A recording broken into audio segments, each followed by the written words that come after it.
Hello, everybody. Happy Labor Day to you, September 1st, 2025. I got all your news in one spot, normally for your rush hour ride to work, although I hope you all have the day off. I know that's not the case for all of my friends working in hospitality, restaurants, and other industries. I am here for you. What more do you need to do than to hit the like button on a holiday? But again, I'm going to get into this Blake Lively, Megyn Kelly feud. There's a feud brewing, and you don't want to be on Megyn Kelly's bad side. I'm telling you this right now. So stick around for that. Basically, Blake Lively lied. Her team lied. Flat out, bold-face lied. Said they didn't serve Megyn Kelly a subpoena, when in fact, they basically served Megyn Kelly a subpoena. Semantics, which is also what's being used against Baldoni. So we'll get into all of that. Interesting stuff. So again, it's a Labor Day. We're going to be nice and casual. I got the ponytail in, folks. We're just going for it here. 40 years old in a ponytail? What have I done with my life? So again, Labor Day is today, federal holiday. We'll talk more about that at the end. But maybe you have a job, maybe you don't. But how about this? The jackpot now, the Powerball, up to $1.1 billion after no winners on Saturday. Have a listen. Well, breaking news, America is still waiting for its next billionaire. There was no jackpot winner in tonight's Powerball drawing, but there were 4 matching 5 winners in California. Those tickets worth $1.1 million. They were sold in Doherty, Ontario, Pleasant Hill, and Milpitas. Now the numbers drawn were 3, 18. All right, so there it is. 20. So your chances are still out there to win the Powerball. Again, if you want after taxes, it's only like $500 million. So what can you do? Hey, if any of our audience people out there do win, throw your boy a couple extra bucks. I'll shave my head for you. Just name the price. All right, here we have. Here's someone who should have won the lottery. Spirit Airlines. Oh boy. They filed Chapter 11 bankruptcy for the second time in 10 months. Well, Spirit Airlines is filing for Chapter 11 bankruptcy protection for the second time in 10 months. The budget airline said Friday its previous restructuring did not go far enough, and it will now shrink its fleet to reduce costs further. Spirit said customers can continue to book travel as well as use already purchased tickets, credits, and loyalty points. So I'm going to go ahead and say I don't think Spirit Airlines should exist. But hold on, folks. Okay, listen, I know some people will say, oh, I've never had a problem with Spirit Airlines. I'm here to say you don't have a problem with them until you do. Okay? I liked them too until they canceled my flights last minute and I had to spend an arm and a leg just to go to my buddy's wedding in the Midwest. No offense. Love the Midwest. But, I could have gone to Bali for the same price on a last-minute flight. Either way, Spirit Airlines, they benefit from search engine optimization on when you buy flights, right? They always give you the cheapest flight. Then you got to spend $10 to print the boarding pass. You got to stand next to a chicken coop. There's people are fist fighting to get an aisle seat. It's an absolute melee out there. I think if I were in charge of the, cabinet of airlines, right? If I was transportation secretary, I would say you got to give everybody the price that it would be to have one checked bag. That's the price. Set some human conditions here that you don't fly without a checked bag, right? And then give me a couple extra inches on that legroom. They keep making it small. We're basically all standing. Yeah, anyway, you get the point. So they'll be reshuffling to see if they can afford, whatever this second Chapter 11 bankruptcy is. We'll have to see how that goes. Well, who could use a few bucks is this Chuck E. Cheese here. Charles E. Cheese. Body cam footage shows the arrest of a man in the Chuck E. Cheese costume. Now, we've already covered this story, but we didn't have the body cam footage. And when Chuck E. Cheese gets arrested, you need the body cam footage. I have to tell you, though, I'm kind of on Chuck E. Cheese's side here. Here it is. Chucky's a little bit busy, man. Chucky. So a lady's trying to talk to Chuck E. Cheese, and the cop officer says, Chucky's a little busy right now, and then he tries to arrest him. So if you're listening on the audio only, I'm just going to walk you through this. They tell Chuck E. Cheese to stop resisting, and it just looks like, you have kids running by. Did they really need to cuff this guy? Doesn't he go on break? Couldn't they wait for him to go on break where they don't cuff him in front of the ball pit? So they take him outside, and they take his hat off, and they check his wallet or whatever. Now, he was basically arrested for, I guess he found a lady's debit card. Maybe he didn't find it. Maybe he stole it. I don't know. You know those mice, they got sticky fingers. And he charged it to what, $1,000 worth of stuff? Either way, I mean, I don't know. I mean, I know that's bad, right? But can't you just cancel the charges? I'm just saying. What leads somebody to have to steal from other people in a Chuck E. Cheese costume? I'll tell you what, the shrinking of the middle class. That's what does it, right? If you were making enough money, and again, I don't know, maybe Chuck E. Cheese doesn't make as much as they did in their heyday. You wouldn't be forced to be, shaking kids down for their coins in the ball pit. And again, I'm not on the side of theft here. I'm just saying a lot of these issues go away when we have a thriving economy. Okay, before we get to the Blake Lively story, that's coming next. I have to share this with you. Every once in a while I peruse something on TikTok and I find a fun story. Well, this title says it all. A famous TikToker with 2.1 million followers friend zoned her own boyfriend for Ed Matthews. I don't know who she is. I don't know who Ed Matthews is, but I want to get down to the bottom of it. So here's the clip where she meets this guy who says he's famous. She says, I'm famous too. And let me tell you something. Whenever you have to tell someone you're famous, you're not that famous, okay?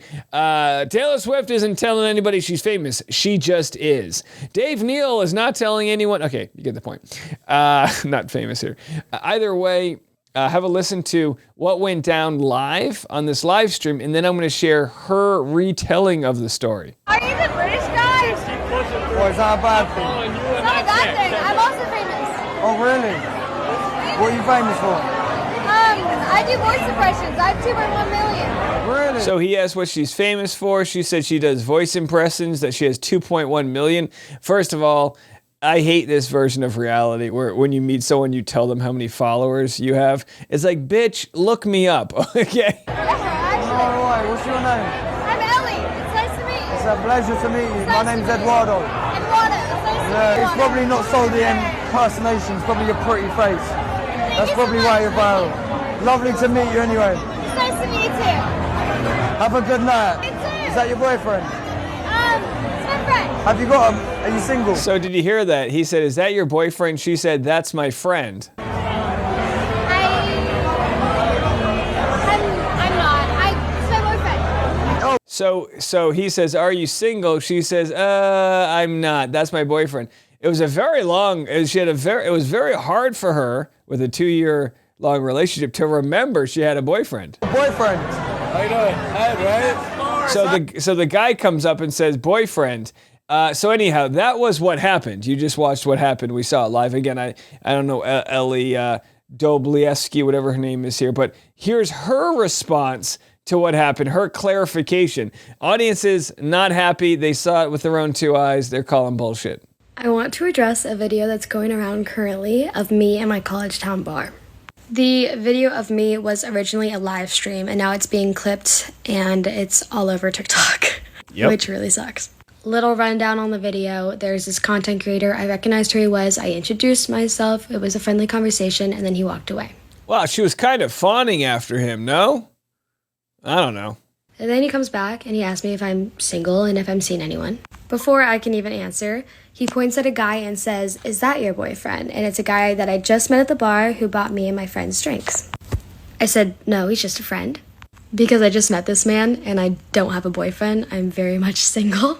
And then this creator says, so you're single. And the way he said it and how close he was to my face made me really uncomfortable.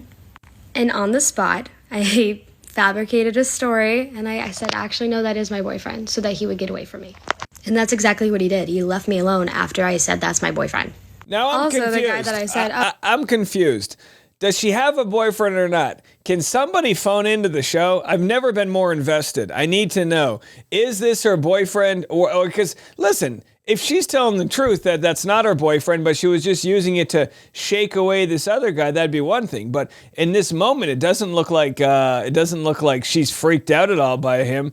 Either way, I'm going to get down to the bottom of this because this is one of those videos where you know there's going to be more to it because people aren't buying it.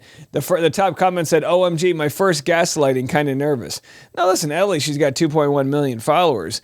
Clearly, if she's got a boyfriend of 2 years, we're going to hear him speak, right? Either way, the only thing that could cool down this scenario right now, and trust me, it is a hot scenario. The only thing that can cool it down is today's sponsor, Tropical Smoothie Cafe. Start your day with a protein-packed breakfast from Tropical Smoothie Cafe. Oh, you thought they only had delicious smoothie options? You're mistaken. Pair a smoothie with a toasted breakfast wrap. Order ahead online and earn rewards with the Tropical Smoothie Cafe app. Like to customize things? Add more good vibes to your smoothie. Fresh add-ins like almonds, spinach and kale, chia seeds, or supplements like protein and Energizer. My favorite smoothie is the Peanut Paradise, chock full of 22 grams of protein. My wife loves things that are more difficult. What's that? Berry Greek yogurt bowl, topped with fresh strawberries and blueberries, which comes with a whopping 26 grams of protein. She's outdone me here. Make every day a getaway with our bold flavors and better-for-you pairings only at Tropical Smoothie Cafe. Tropical Smoothie Cafe, you're on Tropic Time now. And, oh boy, we are on Tropic Time as we go into the new, okay, it's the soap opera. It's a soap opera. We're covering this. It doesn't end. They say the movie, it ends with us. It doesn't end with us. It ends with lawsuits, and these lawsuits are going to cost a lot of money. Blake Lively insists no subpoena was ever sent to Megyn Kelly in the Justin Baldoni battle.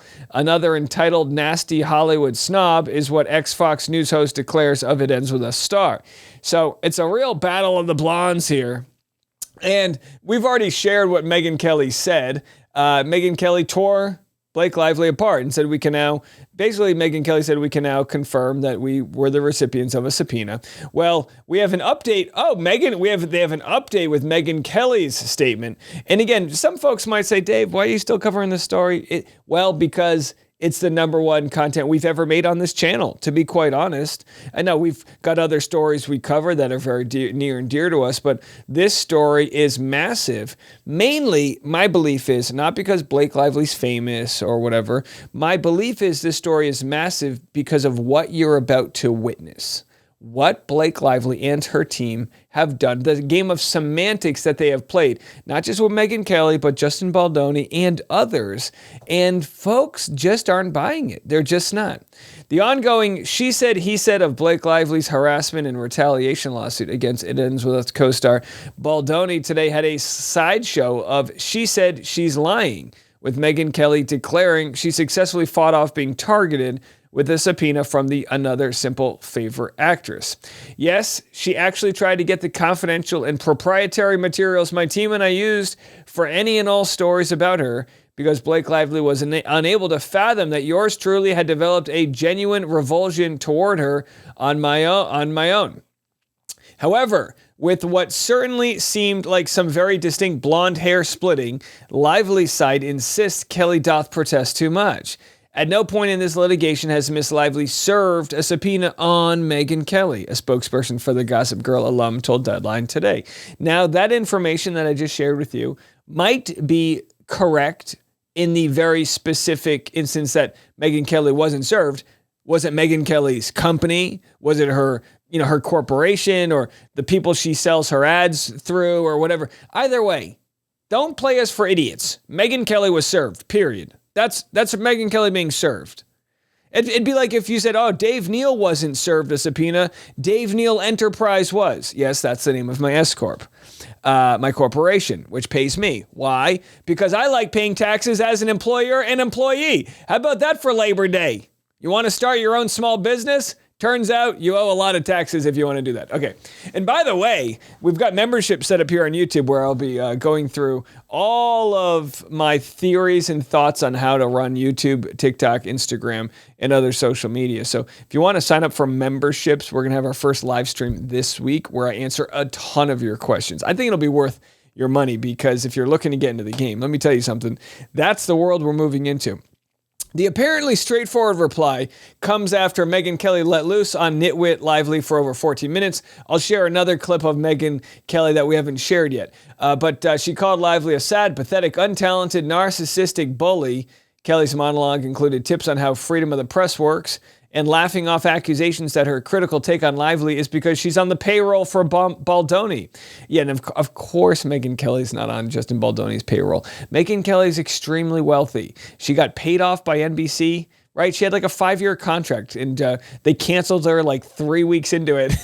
They had to pay her full salary, which, think what you want about Megyn Kelly. That's pretty awesome. You know what I mean? That's pretty awesome to get. Anyhow, preemptively referring to the client attorney elephant in the podcast, Kelly also spoke about her lucrative $25 million or so contract payout from NBC. Oh, so now they're talking about it. Oh, so that's what, you know. So yeah, she didn't need the money. Megyn Kelly, first of all, was rich before then. Well, I think she was an attorney before, you know, she's doing quite well for herself.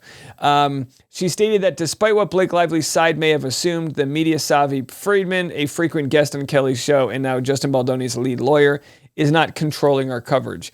This is yet another, okay, so she called her elitist. While one-time attorney Kelly sought to eviscerate Lively and spend quite a bit of time rehashing the case, the actress people did the branding equivalent of a shrug. They affirmed this is just how the process works. Lively has a right to pursue her case as it heads to trial in federal court. Miss Lively is continuing to pursue discovery in order to prove her case that Baldoni, Jed Wallace, Melissa Nathan, and the Wayfair parties retaliated against her for speaking up against the harassment she and others experienced on set, as alleged in her complaint. Lively seemed added of Kelly's claims with a name check of the Jane the Virgin vet, once self-described human crisis navigator Wallace, that Lively says was instrumental in the online smearing of her last year, seasoned crisis PR captain Nathan and Baldoni's executive crew. Boy, what a shitty paragraph that was. Seeking evidence through discovery is a normal part of the litigation process and is in addition to overwhelming amount of evidence already compiled in the form of Melissa Nathan's own text messages. The recently exposed Katie Case email described Jed Wallace's services, as well as the invoicing showing he was paid for those services. Baldoni's own request on what he wants his team to do. Now here's where it all gets a little bit less binary and where both Kelly and Lively have the truth on their sides. From what I hear, Lively's team truly did not subpoena Kelly and the Megyn Kelly show directly. Yet back in June, they did subpoena Red Seat Ventures, which has provided sales support, production, distribution, and marketing, branding, and sales services for content creators like Kelly and fellow ex-Foxer Tucker Carlson, turning into a quagmire, and with other Baldoni-leading content creators and influencers publicly pushing back against their own subpoenas. That legal fishing expedition of sorts was cut short not long after by Lively's Manette Phelps and Phillips and Wilkie Farr and Gallagher lawyers.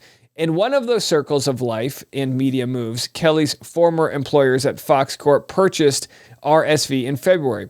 Having said that, Lively, who had been on the receiving end of the former Fox News host Shiv to the Ribs podcast more than a few times since first filing her claims against Wayfair Studios co-founder Baldoni, she was scoring legal. Has been scoring up some big legal wins of late. So they go back and forth here. And so again, now the author of this Deadline article says Megyn Kelly wasn't sued. It was the people that are in charge of her ad sales. Listen, folks, if anyone wants to play the hard line, well, technically she wasn't subpoenaed. I said sued. I meant subpoenaed. Yeah, but it's like, if you're coming after the ad sales, you're coming after her. Don't people understand? Like, you have to understand that. I have a company that sells me ads. If you wanted to know who was paying me and doing all those things, you could go after them. But first of all, no one would care on my end. I just read it. It's Tropical Smoothie Cafe. Fantastic smoothies. But it's like, yeah, it's foolish of them to come after Megyn Kelly here. Do they really think there's some dark money thing that, and maybe they do, and that's the delusion that's out there, is that Blake Lively may just in her heart of hearts believe that there's no way people could not like her and they must be being paid. I mean, maybe they're paying Tropical Smoothie Cafe and then Tropical Smoothie Cafe's paying me. Get your tinfoil hat on. Maybe that's what it is. Maybe it's all Tropical Smoothie Cafe. Who owns Tropical Smoothie Cafe? Justin Baldoni. No, I'm kidding. But boy, he should get into it. It'd be a good venture. Typical Blake, just serve us some smoothies shirtless there, Baldoni, why don't you? Typical Blake Lively, that's some protein for you. Typical Blake Lively, once again obfuscating to try to avoid embarrassment for her own inappropriate behavior, Megyn Kelly said. She subpoenaed the company that until recently employed me and my show staff asking for documents, communications, contracts about her, Baldoni, and their lawsuit, specifically naming me and my show in the subpoena. All right, so they subpoenaed the other company, but named me. It's like, what do you want? You subpoenaed Megyn Kelly. And by the way, we're seeing TikTokers and other social media people. I don't want to bring up any individuals because I think everyone is trying the best with the information they have. But there are some TikTokers, like real hard pro Blake Lively folks, that used what Blake Lively said as evidence that Megyn Kelly was lying. Oh, see, they didn't even come after her. She's lying about it. Why the hell? Excuse my French. Pardon-moi. Why the fuck? Pardon-moi. Why the fuck would Megyn Kelly lie about this? You know, I'm going to take a break and eat a cookie. Let's go to Not Actually Golden and share what she had to say about the nitpicking here done by Blake Lively and why this is exactly why there's a lawsuit in the first place. Well, like this debacle. So Megyn Kelly goes on her show and goes on this big rant about how they tried to subpoena information from her, and the Lively team did, and her team beat it back or told them no or whatever. They didn't have to provide anything. So Lively's people put out a statement saying, at no time have we ever subpoenaed Megyn Kelly. And so everyone's like, okay, where's the truth here? And it turns out that the truth is in the middle. So the truth is that they subpoenaed Red Seat Ventures, which is a company that provides services to Megyn Kelly and her show, apparently.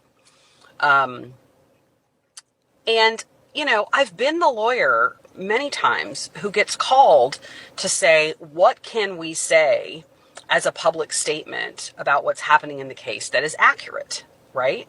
Can we say we have never subpoenaed Megyn Kelly? And technically that is true.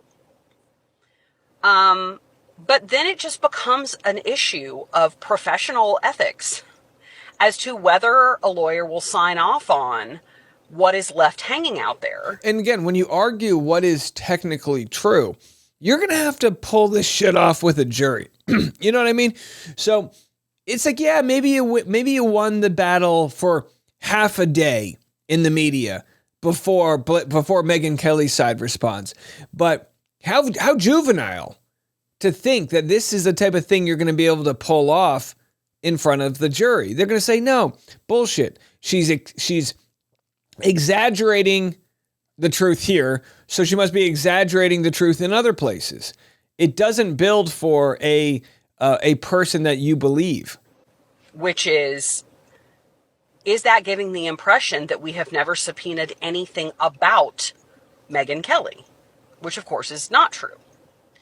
And, you know, I think, as I've said multiple times during this case, every lawyer has their own set of ethics and standards about what they will and will not do. I feel like I know pretty well what Lively's lawyers' standards are. Low.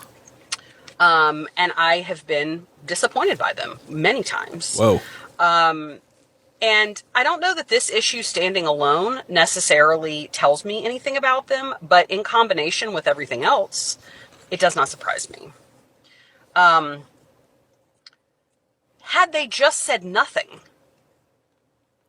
had they just let sleeping dogs lie, they wouldn't have even been faced with the idea of making a potential omission in their statement.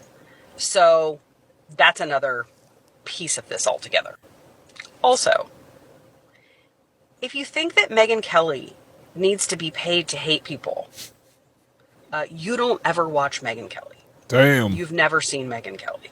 It's true. She's a very hateful person. I mean, she hates Taylor Swift. She hates, yeah, she's a hater. All right, there it is. Great work by Not Actually Golden. And by the way, I need some of these sunglasses. These are, you could fly one of those military aircrafts with sunglasses like that. That's a good, she's always got the best fashion. Can we get Not Actually Golden on Vogue?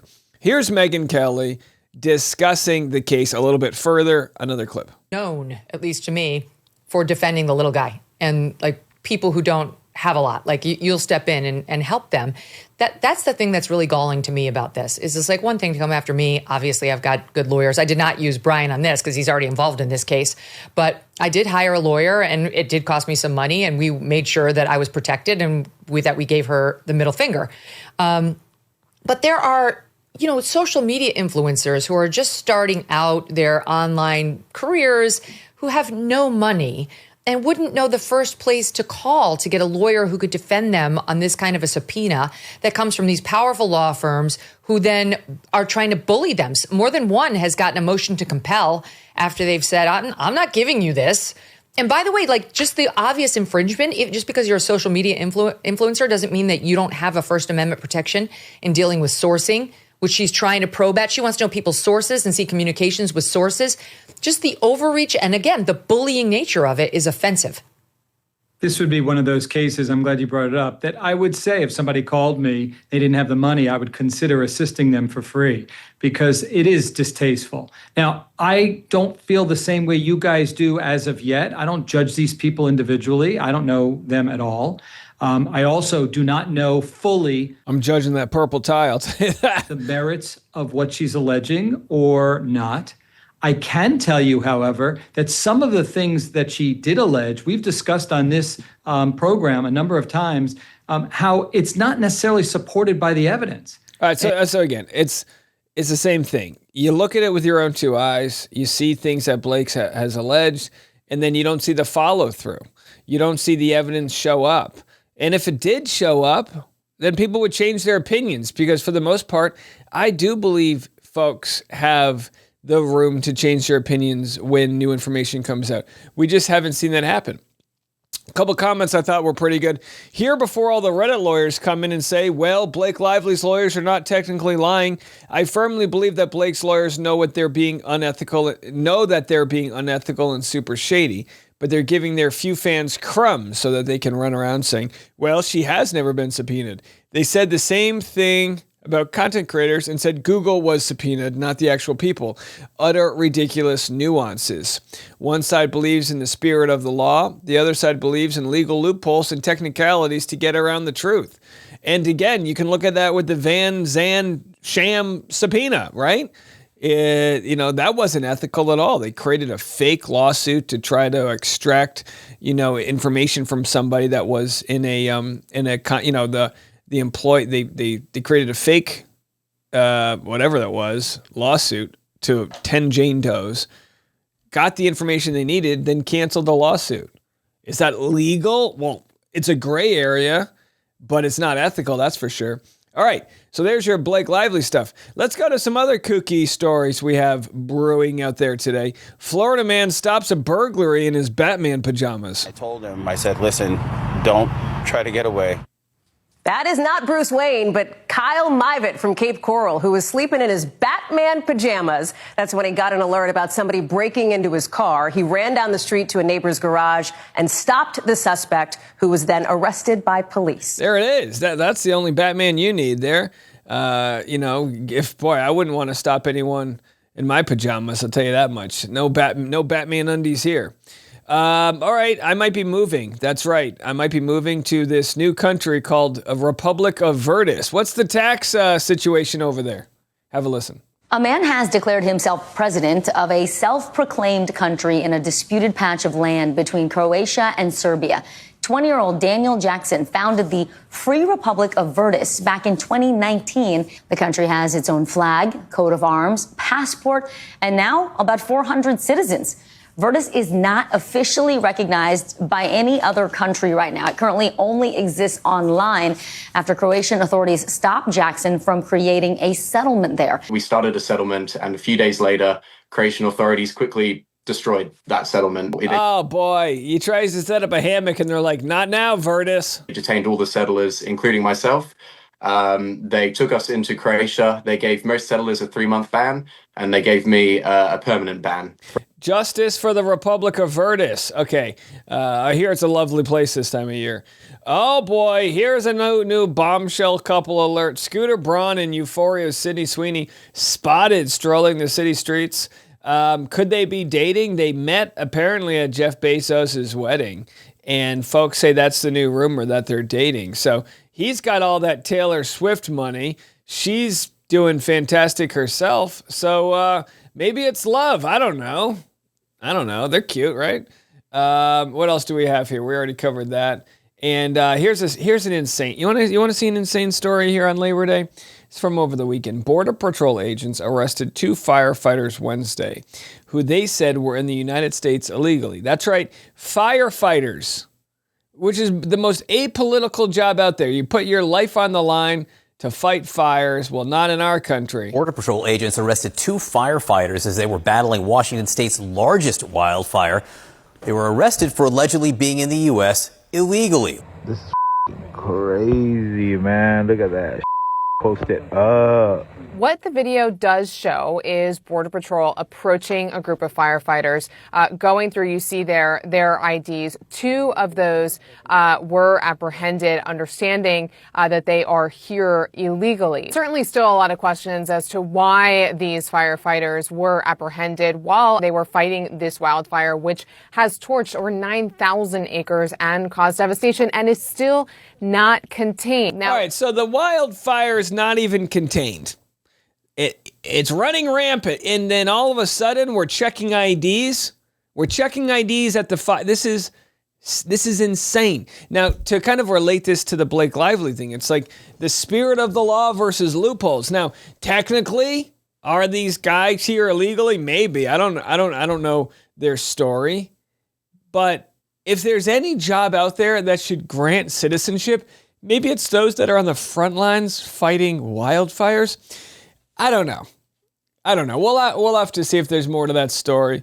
My guess is there's not. The truth is they have quotas. They got to kick so many people out of the country. And do you think they want to kick the people out of the country that have guns, that are in the gangs, that actually are the violent ones? No, they want to come after the ones that are in their court hearings where they've already passed through a metal detector. Absolutely. So it's Labor Day. What can Dave Neal say about Labor Day? Federal holiday in the U.S. celebrated on the first Monday of September to honor and recognize the American labor movement and the works and contributions of laborers in the development and achievement in the United States. When I was a kid, I thought it had something to do with pregnancies, which is a lot of work. Labor, that is. I know I've delivered my son with my own, I was going to say bare hands, but I think I had put some gloves on. I didn't want to, it was very slippery. A lot of olive oil. I didn't know they used so much olive oil golly, I was like, do we get a salad after this? What's going on? Some Beretta? What's happening? So anyhow, I've been a member of the Screen Actors Guild for 15 years. I'm not currently using my union because I'm in a unrepresented freelance world of content creation. But I've been on the side of I've been on the non-union side, right? Where you work a ton of hours, you don't get paid well, and they can just dispose of you after that. And I've seen how horrible it is. And then I've seen what it's like to work on a union where you're protected. Basic human rights, basic rights that they've established you should have when working a job to make sure people don't, die driving home exhausted at the end of a long day or, this simple things, right? A 5-day work week. And now with automation that's coming out with AI, there's going to have to be a revolution. There's going to have to be a revolution. It might not be today or tomorrow or the next day, but there is going to have to be a goddamn revolution, not just in our country, but in the world, as we think about, what it means to work a job. Put it this way. We get these smartphones, right? I do the job of 15 people now. And if you work at a job where you do the job of 15 people, do you get paid 15 times as much? No, not at all. The money gets extracted from you and it gets siphoned up to the either people that own the technology or whatever. And then some folks that are like pure hard capitalists will say, well, that's capitalism. And that's the problem. And that's why they call it late stage capitalism. Because at the end of the day, there's going to be like the guy who owns Uber, and Uber is going to have autonomous vehicles that control everything. And then there's going to be no jobs for the transportation class. There's going to be robots serving you your Diet Cokes at the local Johnny Rockets. And there's going to be a lot of people that are out of jobs. And it's like, that's capitalism, baby. Well, Labor Day and the labor movement tries to fight for people so that you have, people that, back in the day worked on the line at Ford, and they had a decent wage and they were able to take the weekends off, and we didn't have 12-year-olds working in coal mines. And it's not perfect. We still get our clothes from countries that violate labor laws, and there's still a lot of issues out there that need to be solved, but it's about progress and moving forward. So if you're out there and you're hearing stories about labor rights moving backwards, the stripping away of unions, the stripping away of protections of the employee, just remember, people don't get their rights stripped away for no reason. It's so that they can be exploited by the bosses, by the wealthy, by those that own the tech, and so forth. So what side do you want to be on? The side of the workers or the side of the bosses? That's really what it comes down to. So enjoy your Labor Day. And I guess, can you wear white still? I don't know. Maybe you can wear white today. Watch out for that barbecue. Don't get a barbecue stain. This is it for me. No second episode. Just doing one today. We'll be back tomorrow full time. We'll see you then. I'm Dave. Have a good one. Enjoy the holiday. This was The Rush.